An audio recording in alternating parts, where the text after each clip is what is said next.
সন্দেশখালী কাণ্ডের প্রতিবাদে 12 বিস্ময় বিজেপির মিছিল ও পথসভা। সন্দেশখালীতে নারী নির্যাতনের ঘটনার প্রতিবাদ জানিয়ে শুক্রবার কুমারগ্রাম ব্লকের 12 বিস্ময় বিজেপির পক্ষ থেকে মিছিল ও পথসভা করা হলো। প্রথমে এলাকায় মিছিল করেন দলের নেতা কর্মীরা।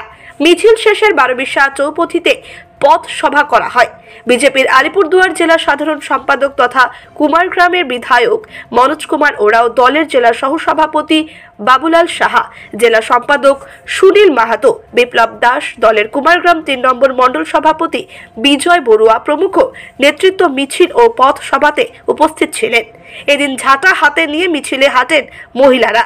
এছাড়াও নকল শেখ শাহজাহান সাজিয়ে দড়ি দিয়ে বেঁধে ঘোরানো হয়। বিধায়ক মনোজ কুমার ওরাও বলেন, সন্দেশখালীর ঘটনার পর তৃণমূলের আসল রূপ রাজ্য তথা দেশের মানুষ দেখতে পাচ্ছে। শেখ শাহজাহান সহ অন্যান্য তৃণমূল নেতাদের কঠোর শাস্তির দাবিতে মিছিল ও পথসভা করা হলো। আমাদের প্রতিবাদ চলবে।